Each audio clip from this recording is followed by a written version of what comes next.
નમસ્કાર મિત્રો, સ્વાગત છે તમારું આપણી યુટ્યુબ ચેનલ પર. અને હંમેશની માફક આજે પણ એક નવી જ માહિતી તમારી માટે લાવ્યો છું. ને માહિતી સૌપ્રથમ આપણે જોઈએ તો તેમાં આપણે વાત કરીએ તો તારક મહેતા કા ઉલ્ટા ચશ્માના રોલ ભજવનાર અભિનેત્રી હંમેશા ચર્ચામાં રહે છે.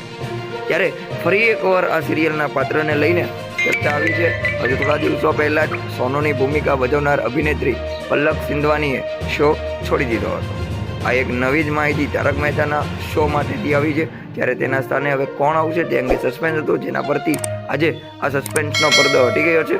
નવી સોનોને કાસ્ટ કરી લેવામાં આવી છે.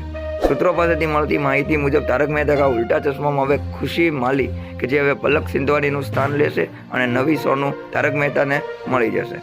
પલક છેલ્લા 5 વર્ષથી સોનુ ભીડેની ભૂમિકા ભજવી રહી છે, ત્યારે હવે તેની જગ્યાએ ખુશી જોવા મળશે, જે છેલ્લે સહેજ સિંદૂરમાં જોવા મળી હતી. તે શોમાં સોનુનું પાત્ર ભજવવા માટે આ ખુશી માલી તૈયાર છે. નોંધનીય છે કે પલક સિંધવાનીએ શો છોડ્યા બાદ તારક મહેતાના મેકર્સ પર ગંભીર આરોપ લગાવ્યા હતા.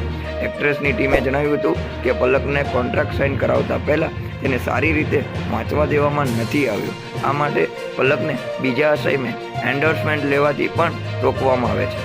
જ્યારે તેને કોન્ટ્રાક્ટની કોપી માંગી તો તે ન આપવામાં આવી. એક્ટ્રેસની સાથે આ રીતે ખરાબ વર્તન કરવામાં આવ્યું હતું. મિત્રો, આવી જ માહિતી રમેશ આપણી ચેનલ પર પ્રસારિત થતી હોય છે. તો તમને આપણી ચેનલ પરના વિડીયો પસંદ હોય તો વિડીયોને લાઇક કરી લો. સાથે જ જો પ્રથમ વખત આપણી ચેનલ પર આવ્યા હોય તો આપણી ચેનલને સબસ્ક્રાઇબ કરી લો.